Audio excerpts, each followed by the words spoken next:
Jakob, congratulations for Sam Shankland winning the tournament in Prague. It was a very strong event. There was Duda playing, Navara playing, but he managed to win the tournament. And you are his trainer. He trained with you before the event. So, how are you feeling about it? Well, it was largely expected, to be honest. Um, you said Navarra was playing, but I'm not sure he was. This was not Navarra as we know him, and I was sure that there would be some players where, for some reason, with the lockdown and so on, they were first tournament back, they would not be ready to play, and you could see a little bit of that. And I. And we posted some photos, and I also given you some photos, which you probably will put in somewhere, of Sam here training in the house, and he was here for 3 weeks before the event. But it's not like we started training 3 weeks before the event. It's we started in 2013 and we never stopped. But this pandemic, this entire COVID situation, did it not affect the morale? Because, he was below 2,700, there were no tournaments happening. Still, was the training going on with same intensity? Yeah, so in 2018, Sam had a very good year, and he ended at like 27, 31 or something rating. You probably can find the Aagaard one. He was in 24 in the world, I think. And that was fair. And he was there, and would go up, I thought. And he played in Vacancy in the last 2 rounds. He beat Nepomniachtchi and Kramnik, which is not a small feat. Right. And then he didn't really get any invitations, and he had a really stupid accident in his kitchen where he very badly injured his hand, and sort of everything was just one thing up on top of the other, and it was a bad year. And then when he was finally ready again to, feeling back to normal and so on, everything shut down. And this is very difficult for a player, and especially someone who's still in his 20s, where the older you get, the more you view everything as part of a big, long stretch. And you with little kids, there's nothing exists past 5 minutes ago. Once upon a time, that means yesterday. When my youngest daughter is saying it. Now it means last week, so she's growing up a little bit. And there was this thing with Sam also, like he was really like, oh, this is horrible, this is awful, and he's locked up at home alone, and he's not married, and will chess ever come back? And I was like, chess is coming back. This is our big chance. We are training. We're going to continue working. Okay, I can't come and visit you, but we're going to continue working. And everyone else is going to get caught up in streaming and online rapid and blitz and nonsense. And at the end of it all, they're not going to be ready to play, but we are. Wow. And it's a very simple analysis. Whoever worked during the lockdown will come out of it like monsters. Like you're going to see Prague, Nihal, Ranak. You're going to see them. You let them free. Just let them free into the European circuit. And it would basically be like taking 3 ravenous tigers and letting them free into the hen house, and see them ripping everything apart. They'll be feathered everywhere. Blood will be splurting all over the board. You're going to see it.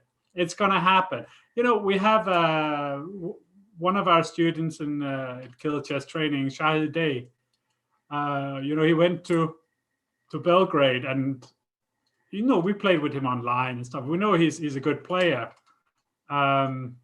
Did I think he was IM strength yet? I was not sure, But I was sure that this time he would just cruise through. And if he hadn't gotten COVID, he would have made 3 norms in 3 tournaments. Mm. Now, instead, he had needed a 4th tournament. Yeah. So, Yeah, he made his IM title in 4 events. But what you said is so true that if people work in this period of break, they would come out stronger. But so many people lost their motivation, and I think that is a key element where a trainer comes in. I mean, how did you keep him motivated? yes, so you're absolutely right. So I've thought a lot about what is it a trainer adds to the process, because it is true that I know a lot. I have a lot of good training material. I have, I think, I have a lot to offer a player in feedback and analyzing their weaknesses and sort of focusing on them. But honestly, I think you could get 95% of that out of me by reading my books, being my student at Killer Chess Training. Lessons every day, cheapest price in the market. And we have a number of good Indian students, as you will know. Manish just became an IM today. I think he's student other places as well. We're not going to claim credit, but we like him a lot. And he shows up to some of our classes. And we have Aracha, who is Indian junior champion, and a few other really promising Indian players. We have Muhsin from Russia, is part of some of our classes. Christopher Yu from San Francisco. Nice. Number of promising players, but we also have players who are normal. So, and when I say normal, I mean anything from 1200 to grandmasters. So if anyone wants to join us, okay, enough sales pitch. No, what I can add as an individual personal trainer to Sam is the push. I understand when to push him. I understand when his solving is not good enough. I understand when he's not trying hard enough. I have the confidence in myself and the trust in him that I can tell him this is not good enough. I think most people would, if they were training someone, 2 Olympic gold medals, US champion, ending the careers of Kramnik and Polgar, they would feel a little like, what can I say, right? And a lot of the time I'm telling him, this is just not good enough. Come on. Push. It's really a big part of it. And especially during the pandemic, that was very, very important, because being locked up alone for whatever, 18 months. Now, I feel sorry for most people during the pandemic, but in your case, being locked up with one of my absolute favorite persons in the whole wide world, you get no sympathy. Yeah. And you're not brazen enough to ask for it, because you know how lucky you are. Yeah. No, for me, it's completely, I mean, I didn't have to. But if I was a chess player, if I was waiting for my, let's say, GM title, or in Sam's case, to become once again top 2700 plus, reach into the top elite, I'm sure it would affect him at some point.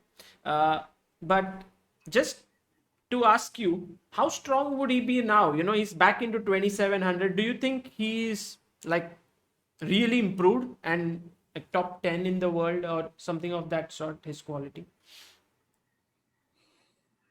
Oh no, the top guys are really really strong.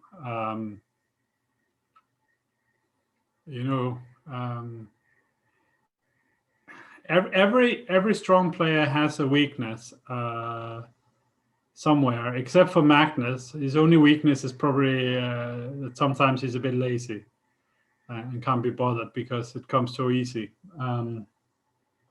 But all other players have some tremendous weaknesses, and Sam has some tremendous weaknesses. It's very hard to evaluate.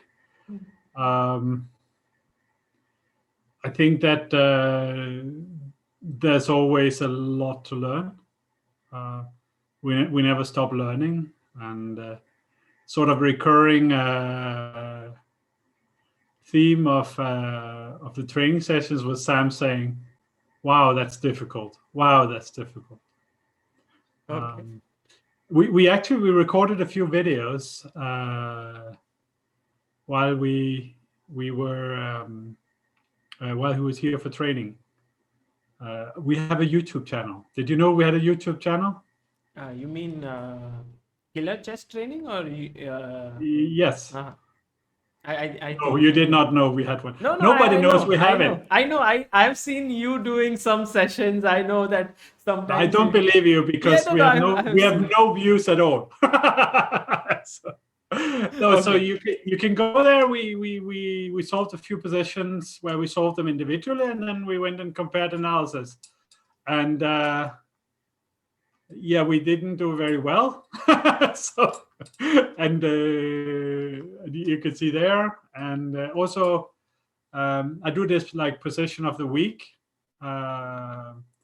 where the first ones I was explaining some, then we had these solving with Sam, and now I showed a position from Prague, and you could put that one in, and you can see there, even in a 29.05 performances, there's still absolutely shocking bad play. So there's always somewhere to go. You mean I don't know that... I don't know how well he will do. It's I don't feel like when I see the play of, let's say, Duda, or Duda is number 18, for example. I have to sort of think of who is in the world elite. Even MVL or something, I don't see the Sam is much weaker.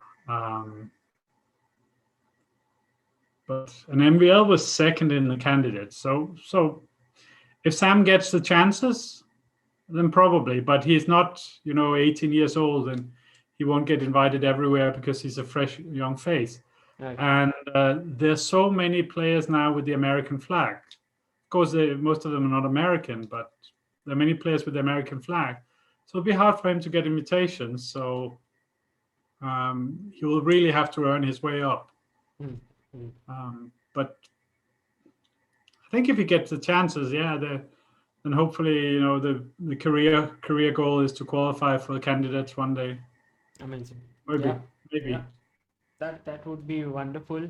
There's so many players who could make it, to the candidates, like Vidit or Krishna haven't been close, but yeah, they are also fantastic players. So true. Well, one of the things which is very interesting today is that we have we have had trainers on our channel before, but here you have trained a super elite player and right before the event. And so I just wanted to get an insight, like a position from you, which you guys trained, and how is it like? It's something which never people get to see. What is it like training one of the best in the world? And maybe a position where how you worked on it can really give some insights. Okay, so I put a position on the screen now. Which was solved very, very quickly by Sam. And is this white to play? This is white to play. So actually, I learned this from you. If you see down here in the corner, there's a white dot. Yeah, it's white to play. But I did ask for the viewers, because they would not understand. Yeah, but it's a good thing to see. It's not always it's there, and I don't know why it's sometimes not there, but it's there, and yes, it's white to play. And here, I just want to say something general first. This is a very obvious critical moment. Now, Saga, you're a great player yourself. Can you tell us why it's a critical moment? Um, I don't know. It seems as if something should happen because all of White's pieces are in good position right now. And if we are able to do something right now, that would be the ideal moment to do something. So Yeah, that's basically it. So the way I say it is that all White's pieces are ready. Black's not ready. So this is a dynamic advantage. If White finds something now, then he will be able to do something. And for Sam, it's very easy. There's actually only one active move, and he just checked it for a little bit and then decided to go for it. So this hit solved like in a minute or two. okay. Just basically, they probably had the right move within seconds, and then just wanted to check that there's no blunder, because I like to trick him. Because I mean, I have been looking at this position for quite some time now because it's on the screen, and I have been, internally thinking as to what should be the move. And the few moves which have passed my mind until now are Bishop E5, Rook E7, G4, maybe even H4, and B4. Like these are all the active moves that I looked at, of course, but I couldn't sort of make something work until now. But Oh, you mentioned the right move. I, I don't know. G4 looks like one of those moves which should be the one here, but after FG4, you just are not able to. I mean, Bishop G6 and G6. Yeah, no, Bishop G6 is a. Oh yes, red Bishop red E4 herring. and BD5. Ooh. Yeah. Ooh. So yes, it's not so tricky here. So in the game, actually was played like this, and Black was fine. And later, Black won. This is a game between Kornev and Trushnikov. This is a recent game from played in Sochi, so it's probably the Russian team championship. But no, G4, very very thematic move, and the idea is just to accelerate the activity of the white pieces. So as long as Black doesn't have time to do what he wants to do, which is because we're creating threats, we can improve pieces. And we give up this pawn, and we bring in the pieces. Here there's a check on h6 to consider. And now we eliminate the bishop and we come in.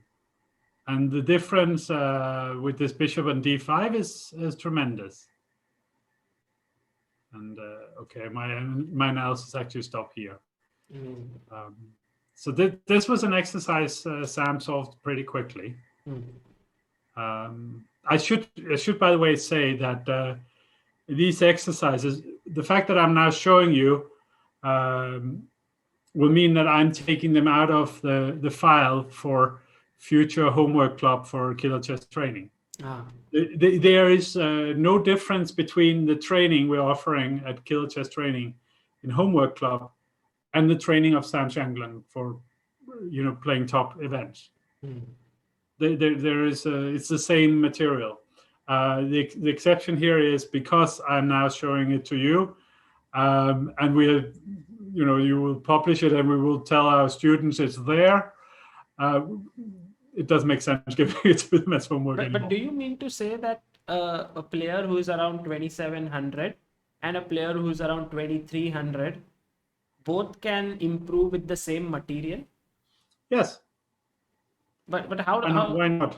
I mean, because somehow, like for Sam, such positions would be easier than, let's say, for a player like me. And I would imagine that a 2700 player would train with much tougher positions. And I don't know, like Is it not that case?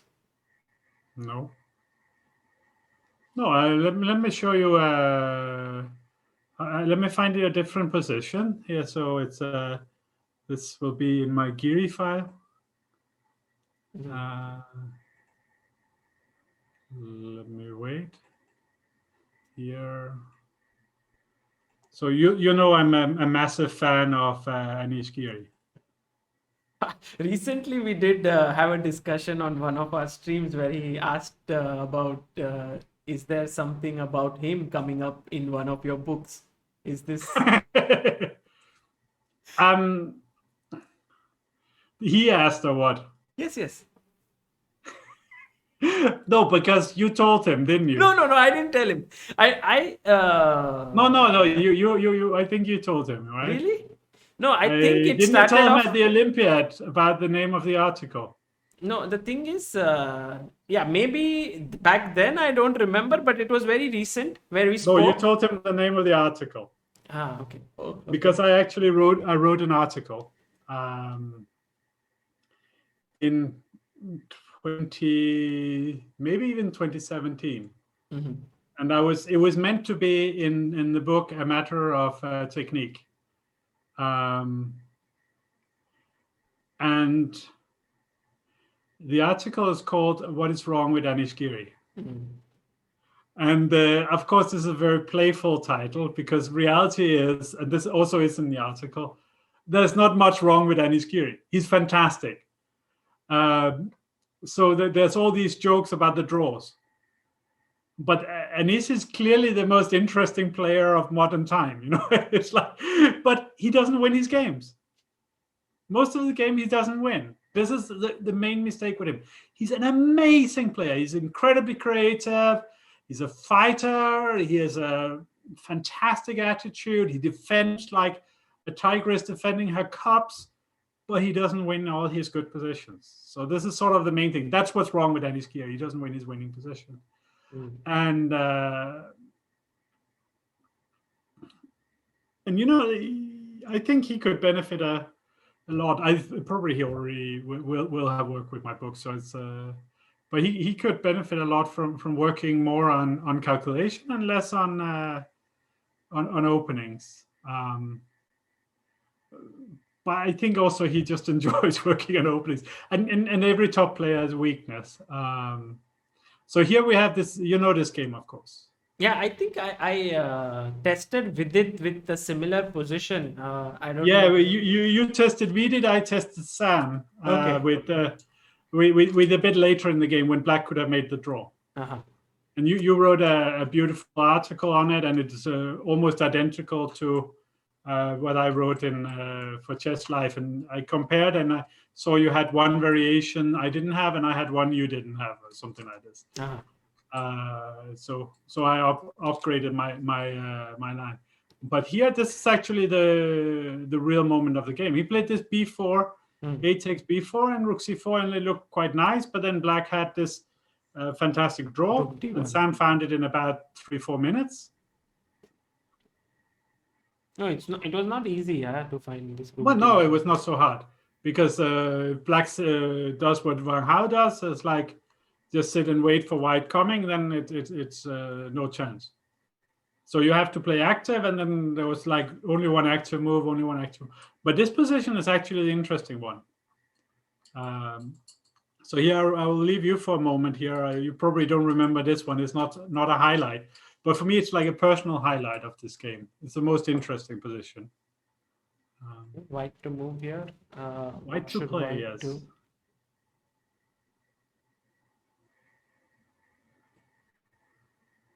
I think I do remember this moment. Was it Queen C3? But maybe I'm just C3. I'm so recalling so it the from point memory. is you could explain this in two different ways. So first of all, you can explain you have these two weaknesses. Okay, so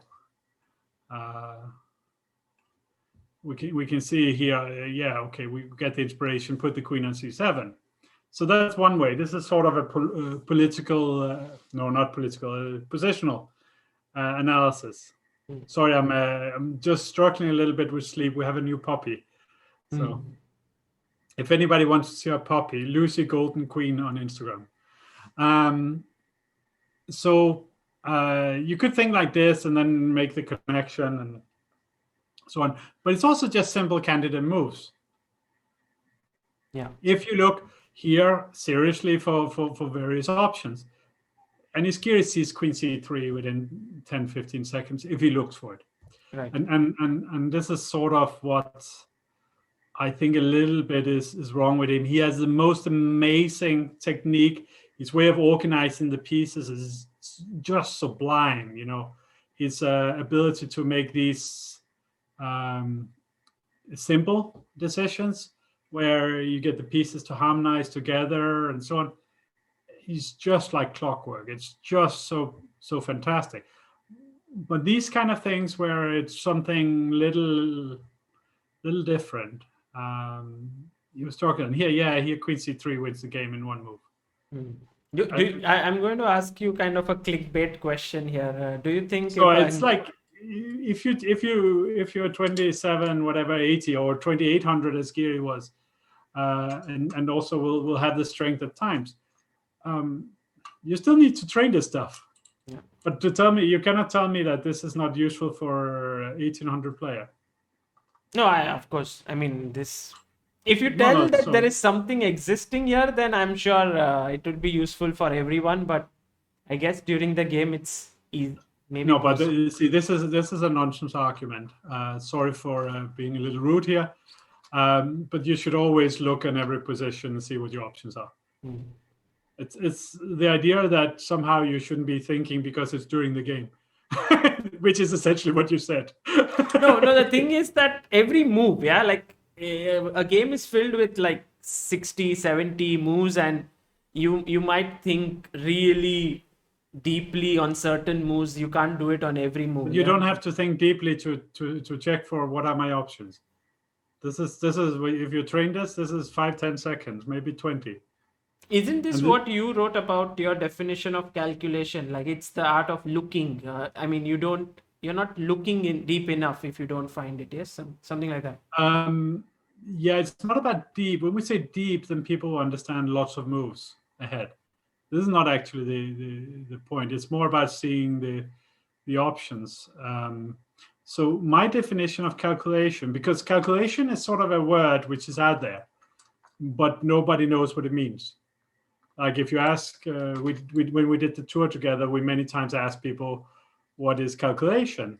And they would say, seeing moves in my head, which is, it's like when you get to John Watson, he wrote this very ambitious book, Secret of Chess Strategy. Well, I didn't agree with everything, but it was like, for the time, it was like amazing that somebody tried to write something so ambitious. It was really, really a very, very, very seminal book in chess literature. So one of the things he wrote in the book was that for top players, chess is opening, preparation, intuition, and calculation. And there was I had some problems with that. Because it says intuition was from seeing 100,000 games, but there was no like, okay, how do you see them? How do you make the connections and so on? There was no definition of how you tell the good from the bad. So for me, this was a hole in the book. Another problem was his definition of calculation.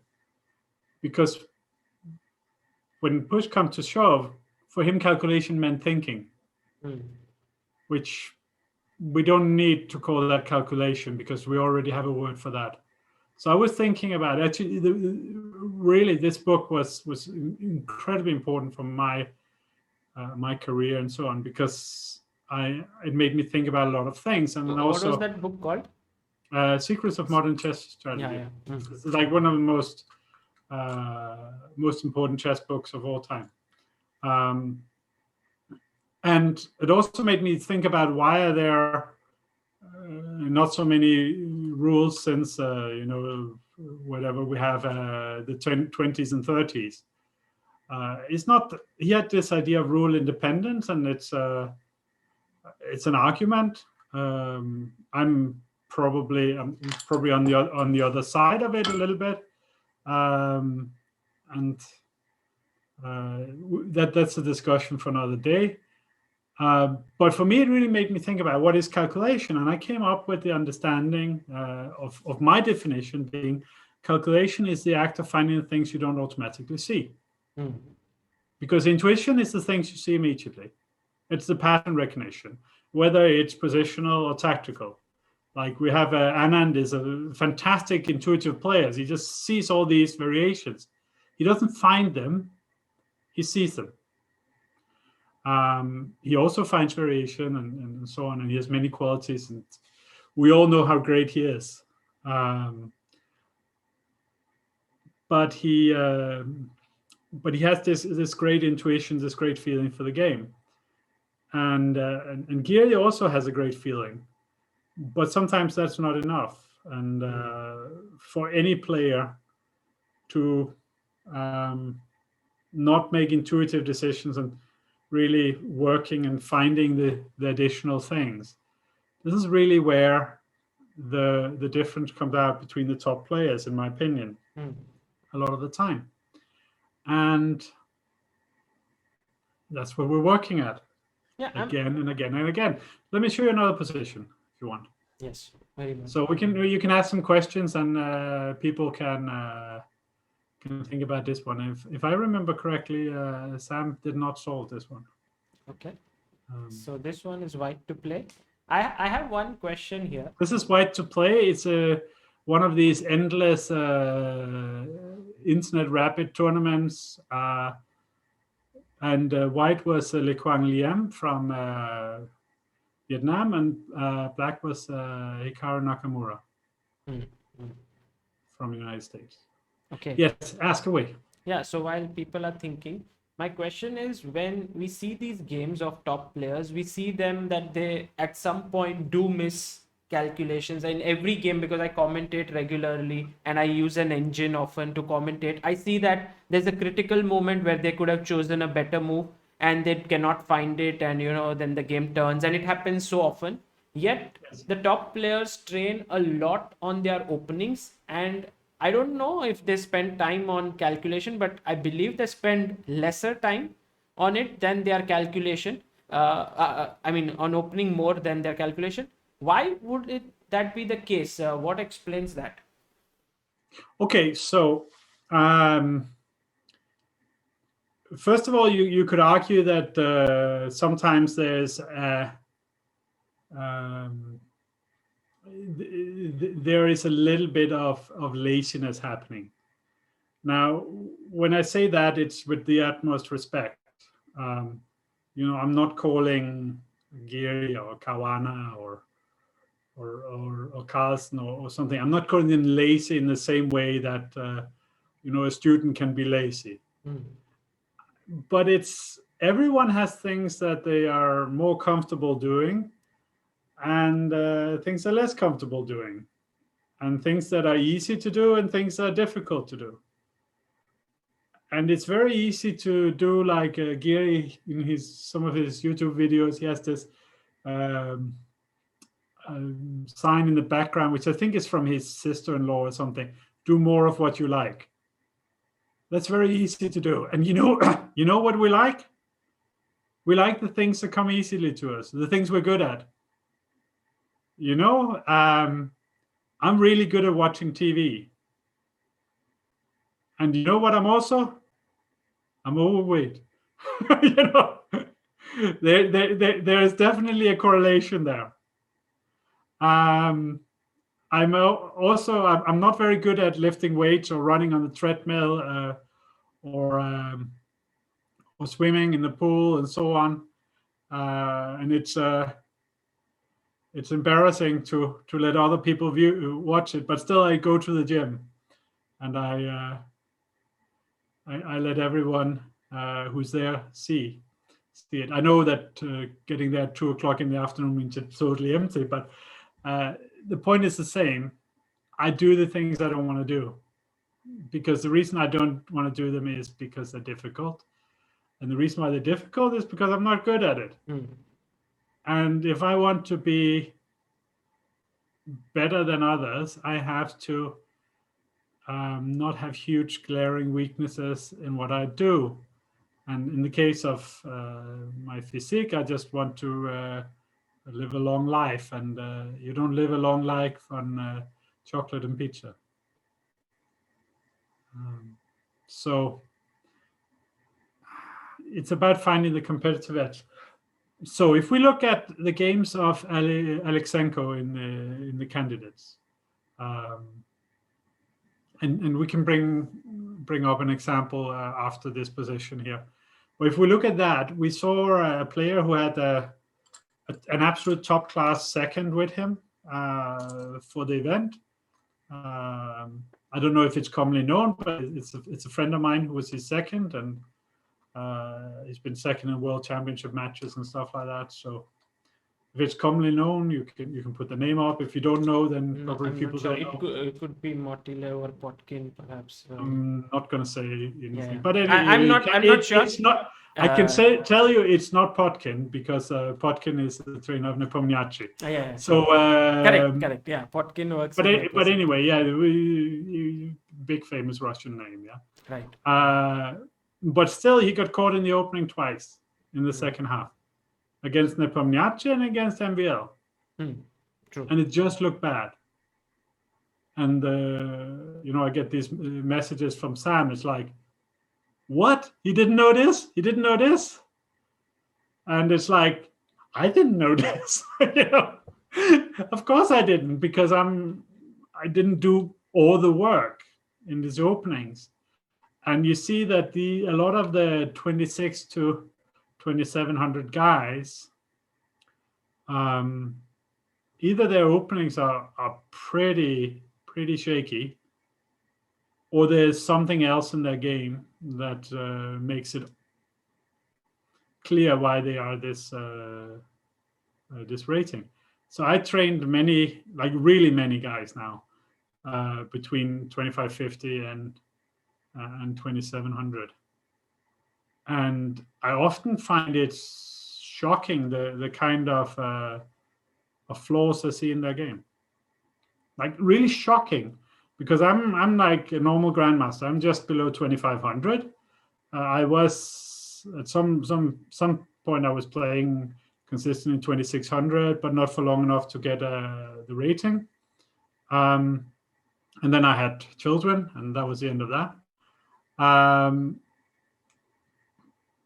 But still, I work on chess all the time, and often I'm shocked by the things that these guys can do. And I know they're amazing players. They're amazing players, like really, really amazing players and serious professionals, and they have all these weaknesses. I worked with a junior world champion who couldn't clearly see the board in his inner eye. This is one example. He's a fantastic player, absolutely plays top tournaments now and does really well. Other players I work with who can do that, they couldn't organize their pieces properly. 2600. Chess is really hard. So we sort of have to see there's so many things, and one of them is that creates a huge difference is openings. So it's much easier to play a good position than it is to play a bad position. True. And top players are not making that many mistakes, obvious mistakes. They play the normal moves. They play the good positional moves. So if you want to have a real advantage with someone, the openings. These guys all know everything. They sort of, and then they add their own thing on top. And if you have someone like Alekseenko who didn't know everything, it looks really embarrassing. To those who know everything, it looks like, who's this guy? But of course, to the rest of us, he's the guy who qualified for the candidates. It's like so. So this is sort of part of the story. So it's really, really important to work a lot on the opening. And if you don't have openings, you don't make it to the top level. You get constantly exposed. And there have been players who played really well, maybe not worse than top players, who make it there and they don't have the openings, they don't have the experience, and they don't last very long. And their careers sort of suffer badly. So this is why they look so much at openings. But then it's quite easy to then become good at it and being that's the thing you do. And at some point, the way Mark Dvoretsky liked to do it is, let's say we have different areas of, let's say here, do like this. This is Dvoretsky's way of saying. So here we have, let's say we have your tactics. Here you have your calculation, tactical patterns like combinations and so on. Here you have your calculation, you have your endgame theory, you have your practical endgames, you have your openings, and of course I don't remember what each thing was, and so on, right? So let's say Giri is, okay, he's not perfect, but he's close in openings, right? Then we have his practical endgames. He's probably there in theoretical endgames. You also know most stuff really, really well. And then we have the combinations. He's probably there or something, but his calculation is there. He's of course really good. It's just that's what he does well, and then there are other things and so on. So here it's very easy to work on going from here to here and sort of pushing there. But if you could push here, for example, you would improve much more in your strength. So this was sort of Dvoretsky's idea of spreading out what you're doing, and when you look at openings all the time, it can become quite absorbing and so on. And I don't know. This is sort of my thinking. I was never an opening expert, so don't take opening advice from me. but what you said, it's part of it. But Sam does his opening work on his own, and I don't help him. Actually, at times he has helped me. But this stuff here, just again and again and again, trying to do it. If he solves it, okay, that's it. Next to on to the next one. If he doesn't, try to find out what's not right. Push, gently push, and get him to solve it again and again. No. And part of the time it's just like, I tell him, would you please consider this seriously? And he's like, I am considering seriously. Well, if 2 minutes is as serious as you can consider it, maybe we should have a break. We have these little arguments all the time, because I'm pushing him. He doesn't want to do it. Of course he doesn't want to do it. It's hard. It's not nice. So it's not necessarily a pleasant experience all the time. But I see the attraction of doing openings, because once you get a good position, then you more likely that you can win those games. I've been trying to crack this for quite some time now while you were speaking, but I haven't gotten around to some of the candidate moves that I thought of were bishop g6, rook c7 looked like an interesting move, just putting the rook there and trying to keep all the threats. I think rook c7, maybe queen f4. Yeah. I was looking at queen b5 check and queen b6, but okay, maybe the queen f4 is stronger. So maybe bg6, king f8, queen d8. I was thinking about all these. Yeah, this is what was played.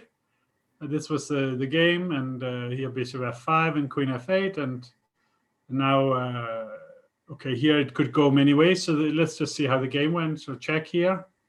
And of course, not into the corner. We don't go into the kill zone. And here, queen g6 was there.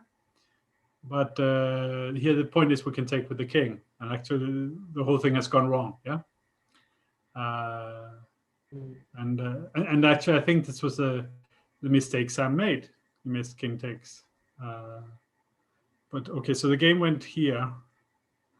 Rook c3 was played, e4.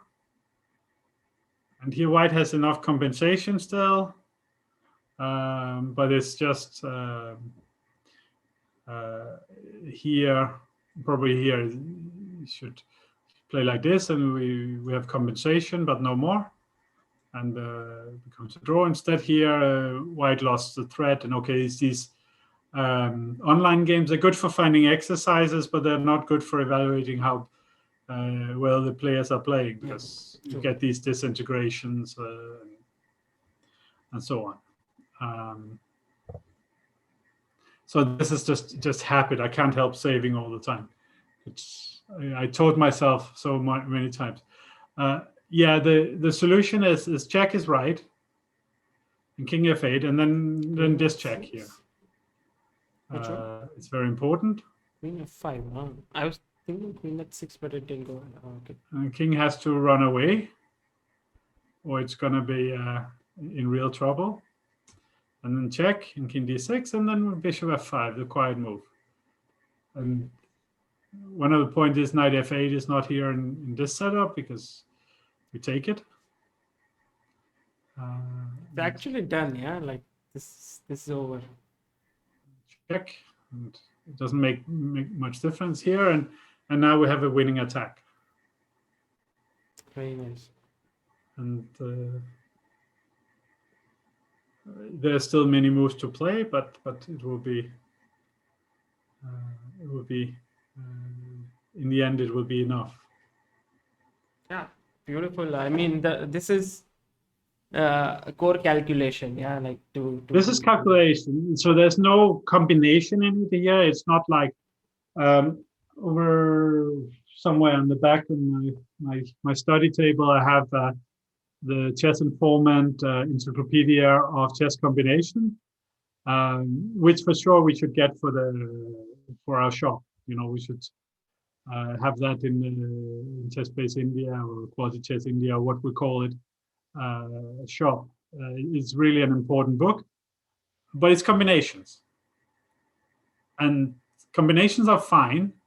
You want to learn your combination and so on, but that's tactics. That's not calculation. It's two different things. This is calculation. Yeah, let me show one of these Alexeev things just briefly.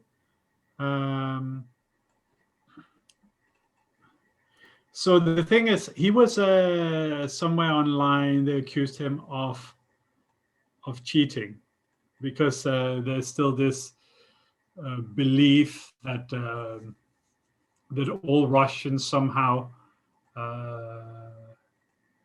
they are, I don't know, cheating people who are together as a gang against the world. So it's total nonsense. It's like, remember there was one game where everyone was accusing the loser of having thrown the game, and this was at a time when people who knew these players knew that they didn't speak to each other. They simply hated each other. Like a handshake before the game was sort of an achievement. So this was Nepomniachtchi against Alekseenko. And we get this nice little idea here, either queen c2 or queen b3, where the idea is that a b5 doesn't come with tempo, so you don't have time for b5 and bishop b7. It's very tricky to play against with black, and you need to know what you're doing. And here, it's really where he makes the first mistake. After this, the position is not quite lost, but it's already worse. And here, if you don't know the theory, you probably won't find the right move. So you want to play b5, you have to, on a move like knight e5, you have to be ready for bishop b7. So for this reason, the right move is queen c7. But there's actually a sort of a subtle reason as well, which is he played bishop e7. And the reason why this move is really bad is you always have to put the queen on c7 here.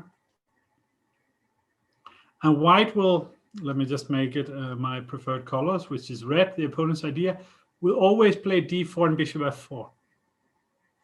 In this situation, you have to have bishop d6. So if you play bishop e7, it's like, here you go, here's a free tempo. You're actually not developing your piece, you're losing a tempo. Right. So the right move here is queen c7 and castle, and here another subtlety, which you know, which is b6, because b5 a4 is sort of a little bit tricky, but here b6 and bishop b7, and black's basically fine. And okay, I think this team of Potkin and Leko and who else was in the team, these very theoretical guys, they probably had something clever here somewhere, just something that fits to Nepomniachtchi. His preparation was actually the best for the candidates. It wasn't very impressive in terms of like spectacular thing, but he constantly got positions that really worked with his way of playing, which is really important. So this was sort of like these things here, and there are endless amount of these small things that you need to know everywhere. I don't, and you don't, and we wouldn't survive the opening at top level. True. Let me see. Do you want me to find one last position? Yes. This has been amazing. A lot of intuitive decision making, calculation. There's also openings. Okay, I'm gonna find something we actually did in. Ask me something interesting. Say something interesting while I'm going back here and finding. No, I think one of the things which makes Jakob special, it's not just his ability to. His special needs, yeah. It's the way he organizes his material, and is able to find everything, put it down, check recent games, save new ideas, save new positions. I think it's really commendable, and I've spoken about it even before about the incident in Kolkata where they were analyzing a position, and then next day you come in the morning and give them that position to solve because at the night you went to the room and analyzed it. I didn't give it to Saul. We discussed the lines. Yeah. So, and I didn't check it in the room. I actually analyzed it in the shower. So that's just one of the important things when it comes to being a good trainer. I think it's very important to be organized also. Yeah, I need to learn that. I have files. If I can give it, I can give an advice. I know there will always be some other trainers here, which is just, whenever you see something, have your files organized. And here we can only see the board here, but if we had seen the sort of what it says on top of it, for annotator in the chess-based files, always write the theme. So, for example, this position that I'm showing in a moment, when I get around to sharing it, this position is from a file that's called 2021 used. It's just positions I've already used this year. For your homework club, something like that. This is from homework club. Actually, this is from friendly homework club. So we have homework club on two levels. So we have a under 2000, and we have a 2000 till grandmasters. Sam solving it, Sabino solving it, Renier solving it. We have some other students who are IMs and GMs who solve it. Morsin and other guys. So And if someone wants to solve it, it's like on it's every day, same day of the week, like every week, or yeah, so we put it up every Tuesday. So we just uploaded the new one on our website for members, and then you can submit until Sunday afternoon UK time. So it will be Sunday evening India time, and then we mark it. So we send some feedback, nice. and it's a personalized marking. So it's like, this is right, you should look for this, you should look for this, and so on. It's quite quickly done, the marking. So it's just like 5-6 minutes per player, because otherwise we cannot, like our prices are not very high for the membership from perspective of what it costs to have lecturers and a website and Zoom and all these expenses. I understand for a lot of Indians, it will still be a lot of money. But yeah, we have these two. So people are allowed to submit one of them. We can submit whichever they want, and we recommend on the 2000 submit friendly, which is it's not so friendly. And then we have a number of students. We have a German neurologist who's my age, who's improving immensely. He will become like an IM if he plays tournaments. 2200. And we have like a Danish kid who's really good. We have Shah, and we have another great Indian player who's 1700 rated at the moment from Gujarat, from Ahmedabad, called Kushal. He will be like 22 or 2300 immediately when he gets to play tournaments. Wow. So he's still lacking some things, but he will, like many other Indian kids, the moment you let them loose in the hen house, there's feathers everywhere.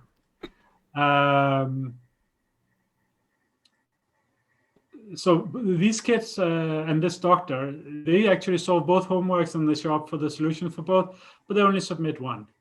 And Renier and I, we normally joke that this week's, how did this week go with homework? It's like, oh, no friends again this week, because it's friendly homework, but it's not so friendly, But this one here was the easiest, or second easiest. No, this was the easiest position on the friendly homework mix sheet. So this is like mainly positional exercises. Yeah, I was wondering about rook e5 as one move. Okay, so you know my 3 questions, yeah? Yes. What are so the weaknesses? let's go through the 3 questions instead of coming with bad solutions. Okay. Where are the weaknesses? Where are the weaknesses? E5 square is weak. E6 is a weakness. C5 is weak. In some way, yeah. I mean, now you're trying to justify rook e5, but don't dig. Stop digging, right? Okay. Where's the weaknesses in the white position? I think the light squares to his king. No, can't be really exploited. Okay, maybe the f4 and just this d3 could be weak. Unprotected pawn. blocking an otherwise powerful pawn. Okay, so what's the worst place piece? Both players? Knight h4 and maybe bishop d7. Yeah, okay. What do you think your opponent's idea is? If it is black to play, maybe black would go bishop b5 and attack. That's correct. D3 okay. Pawn. Okay, look, I did think of knight g2, knight f4, but that's bad. That's also bad. Really? Oh. What's black's other idea in this position? Okay. What's black's idea and the other idea in this position? Let's clear it up here. What's black's other idea? F4. Of course. It's not like I'm not tricking you here. I'm just showing you how chess works. There's no tricks. Okay. So here the game actually went like here and here. What? And that is a trick, but it's a very cheap one. Yeah. Nice one. Yeah. Okay, so here the game is not so clear. Because white knight f4, won, but it could have gone anyway. Rook f4 and rook g8. Yeah. Yeah. Just to show for everyone here, the whole point is that if we take with the knight, it's one of these simple tactics which we should have trained. Okay, so most natural move is F4. oh, that's very ugly. Now the light squares are weak. Yeah, it looks bad. I mean, very bad. You don't want to play it. Yeah. No, you take your worst place piece and put it on e5. Okay. But then you still not stopped e5, yeah? I mean f4, sorry. Okay, but now it doesn't matter. Now we just consolidate here. You could also play g4 maybe. But I wouldn't care to play g4. Yeah, now I'm threatening to take on d7. My next move is rook e4. So I'm rereading Josef Dorfman's book now about the static balance and so on. And one of the things is basically it's he tries to build it up as a whole method, and this is sort of like the whole insight in chess. And I know you did a camp with Belgian trainer. What's his name? Vladimir Chuchelov. Yeah, Chuchelov is like I have huge respect for him. I only met him once, and he's also a really nice person. So it's not the fact that I can't remember his name. Nobody please read anything into it. I once had to introduce my father to a friend, and I forgot my father's name. And my father has a sense of humor, but not that much. I was off the Christmas card list that year. He was not impressed. So Chuchelov, yes. So he's talking about strategic balance. So it's very closely connected to Dorfman's ideas. So it's basically based around this this basic point, and it's not new, I think, with Dorfman, but Dorfman has sort of tried to think much deeper about it. That if your position is good statically, which means long term, if your opponent has more weaknesses, if your pieces are generally better, here we have good knight, bad bishop, we have weaknesses in the black cam more than there in the white cam. You don't want the game to be incredibly sharp. But vice versa for black here, it wants a very sharp game. So white consolidates the advantage, put the knight on e5, and then shuffles the pieces around into their in the best way. And black pieces are not very well coordinated, and basically it's not a pleasant experience, right? Yeah. So I'm thinking here. I don't remember if this is in the notes. I don't think this is in the notes. But I'm thinking here. Actually, it is in the notes. It just says 95 winning. Black's not achieving anything here. Yeah. But I was thinking also maybe g4 was interesting to keep position closed and then follow up with h3 and just take it slowly and play queen e5 and so on. Don't you think rook e5 is also good with the idea of queen c1 and maybe I'm just in this position? Yeah. No. I mean, no, I think here. Yeah, yes. I don't know, queen d2 and then queen c2. Maybe some count, yeah. Something with a rook and f2. Here your knight's not playing. Come on, how can you don't know your classics, Taras? If one piece is bad, your whole position is bad. No, of course but all of India is ashamed of you, Sagar. yeah, I am not very happy with myself here, but So one of the simple ways, and I use this again and again and again and again, in like when should we stop calculating? Are things going in the right direction? Yes, no. Here, not. Not. Okay, so we abandon it. Fine. It was a nice dream, but we don't we don't get married to our ideas, Yeah.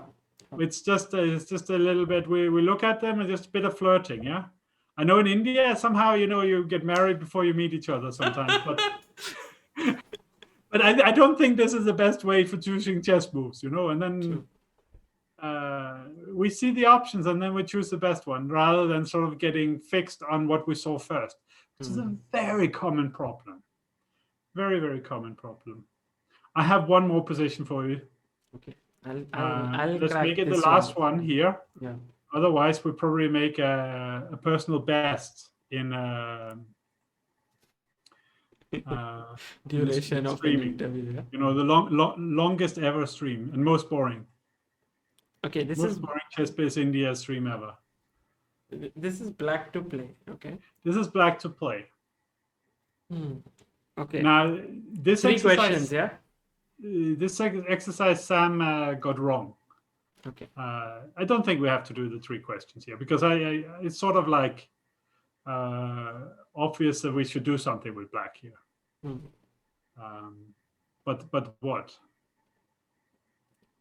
Okay, I'll just tell what my intuition says here. I mean, just let's hear it. Why not? My intuition says that f4 is one possibility. Then you start with your normal stuff like g5, g4. This is one way to go about it, like the normal King's Indian way.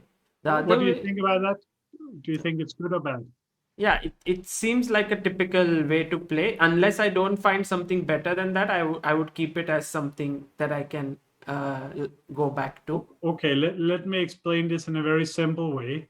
So the idea of f4, g5, and knight f6, h5, and g4, and so on, is to checkmate the white king, right? Now, do you see a problem with your plan? Yeah, he can long castle. Or leave the king in the middle. Yes. Basically, you can open up for the white rook to attack your king. And this was the game. Game was like this. It happened in the game. Okay. This is a game, yes. And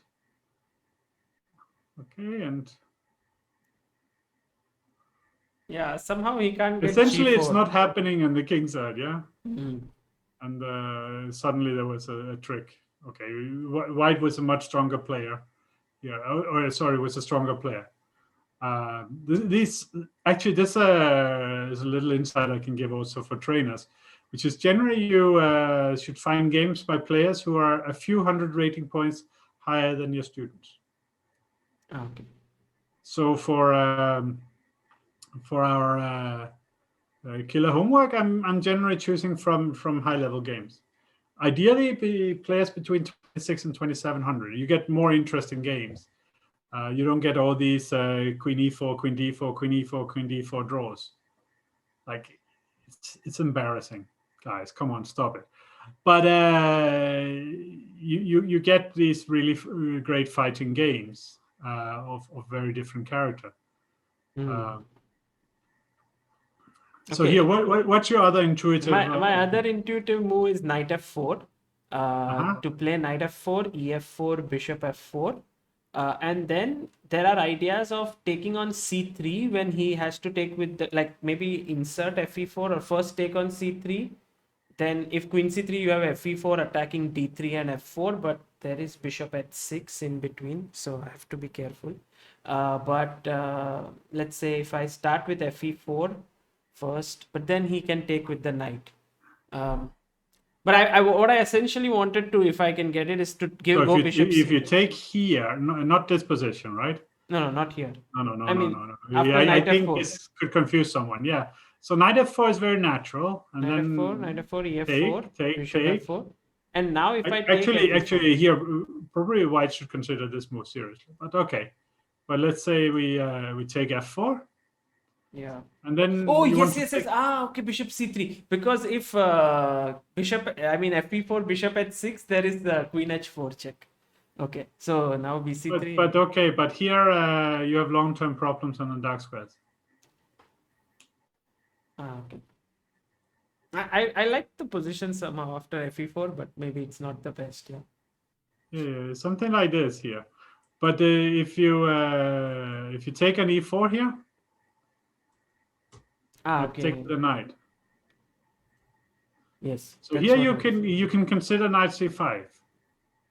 But then also here you can consider knight c5. Oh, yeah. And this becomes where it becomes tricky.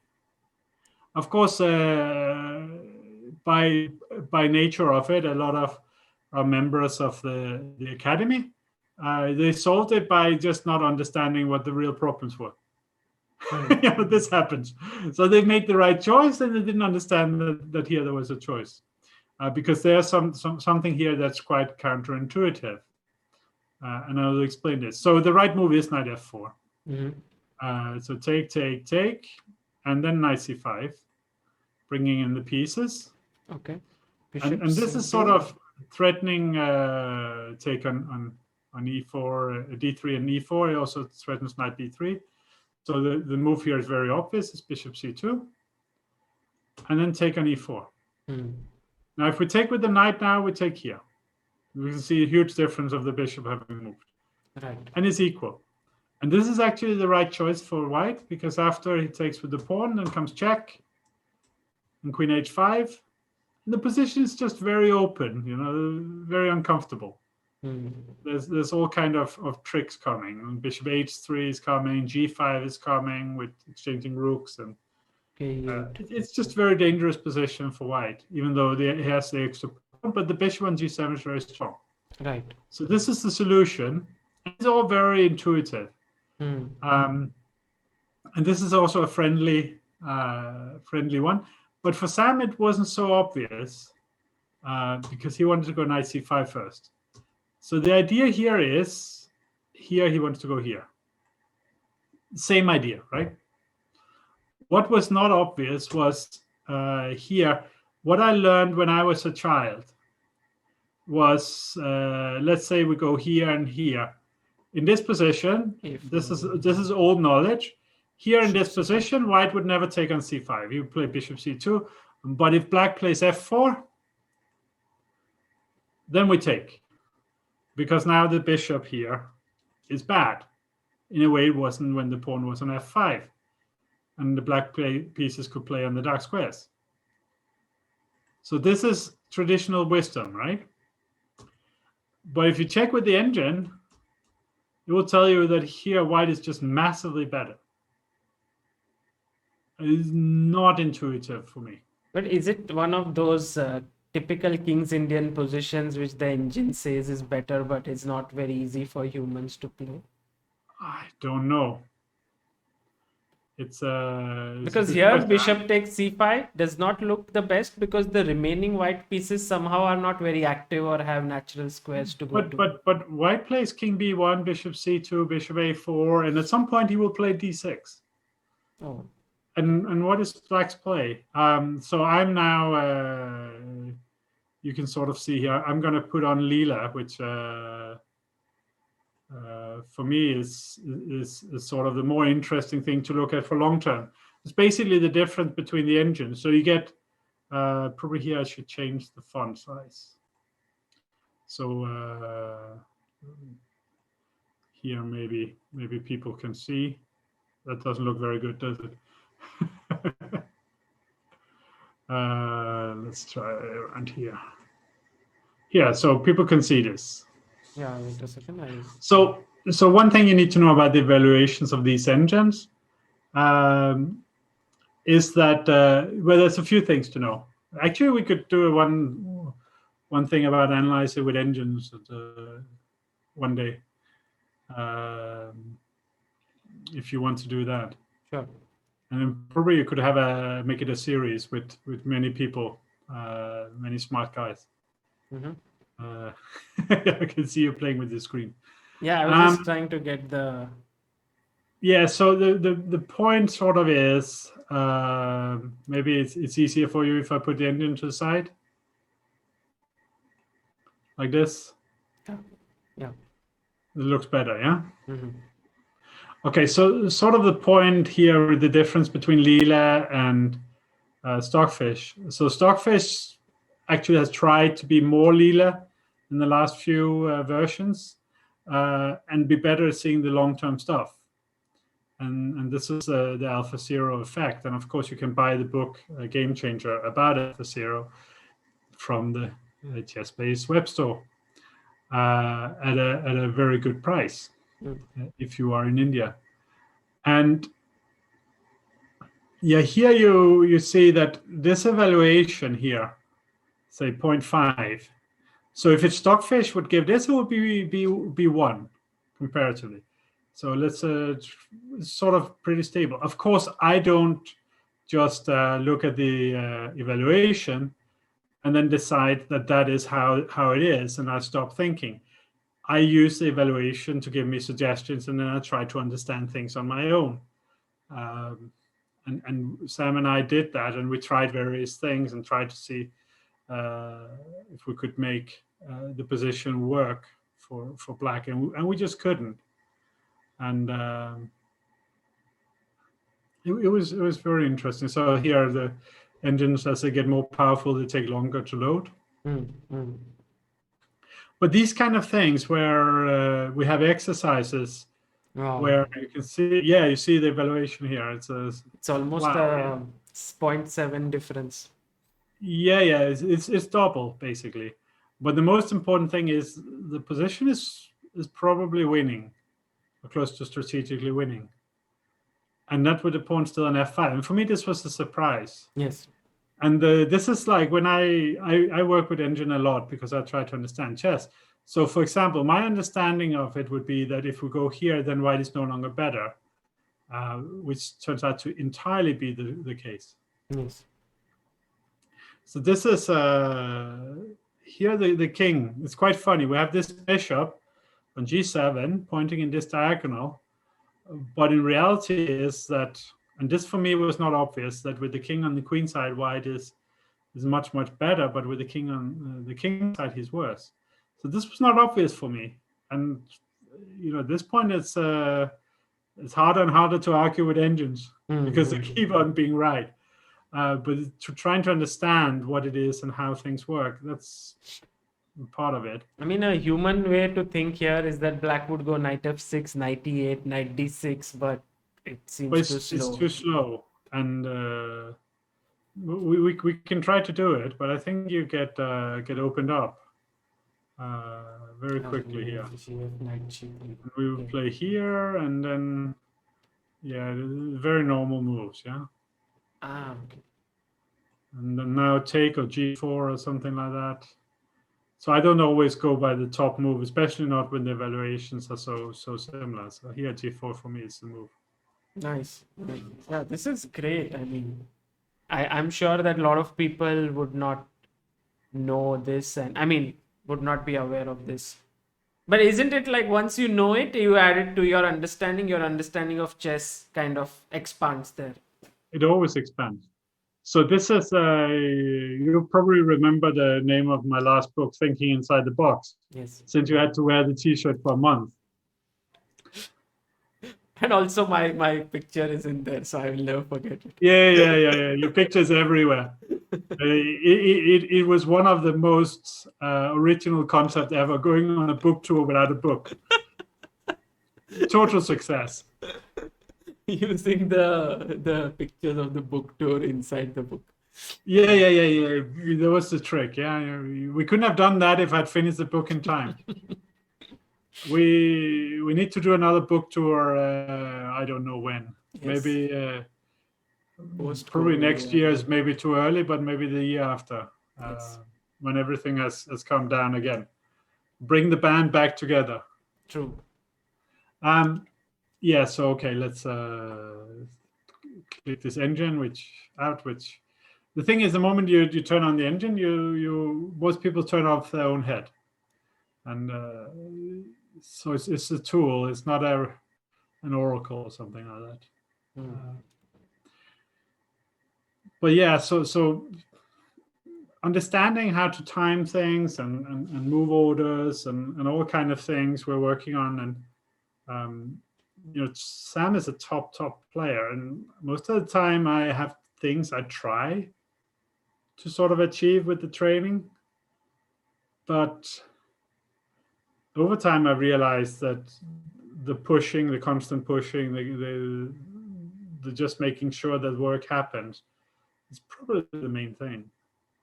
Keeping it simple in that way. Amazing. Yeah, And brilliant. this is also my recommendation for anyone who wants to get good at playing chess. Is do something every day. Yeah, yeah. Because when you're sleeping, your brain is processing what you have done during the day.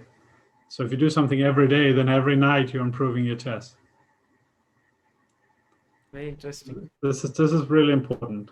Of course, you know, I believe that the best academy is Killer Chess Training. The best training material is published by Quality Chess, specifically books written by myself, which is Grandmaster Preparation Series, attacking manuals, all the books by Boris Gelfand, which are about to clear customs now. Yes. The 2 new books are coming. It's coming. And I believe all these things, but, and this is the most important but, I always recommend people to start with the book they have on the shelf which they haven't read. Now, this doesn't make me very popular in the office. Our business is selling books, not asking people to read old books.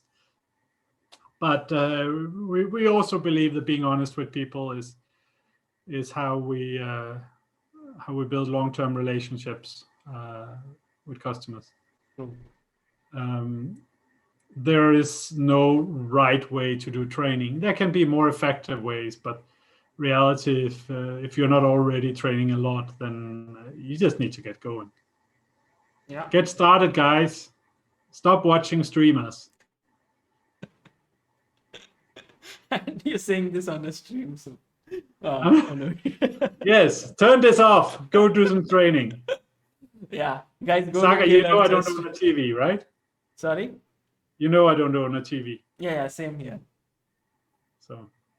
Yeah, I think to get work done, you don't need a TV. You should not have a TV. But Jakob, it was amazing, talking to you. Always, you whatever you say has a lot of insights here. At the same time, it's very rare that people get to see how a top player trains, and you made it look quite simple, but I know for a fact that it's very difficult. A lot of people have struggled to do this, to work consistently like what you and Sam are doing. So really kudos to both of you for achieving this amazing feat in Prague.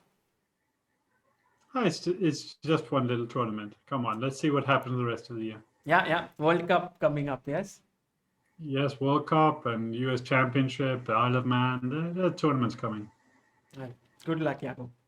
Thank you very much, Saga. I just want to tell here I feel like I monopolized like the last, 7 hours of your life. So I want to leave you with a good story. Andreas Adoyan, the Hungarian grandmaster who is not entirely balanced, let's say it like this. He was once invited to do a little opening talk at the premiere of the chess musical in Hungary. And in the end, when he was sort of not getting the hints, they actually had the security carry him off stage, and while he was screaming, "I'm not finished! I'm not finished!" But I am finished. Thank you very much for your time and for asking about it and about Sam. But also big congratulations to Manish who made the IM title today. It's a great achievement, and as always, the player makes the results, and the trainers are just happy on their behalf. So congratulations to Manish. Thanks, Jakob.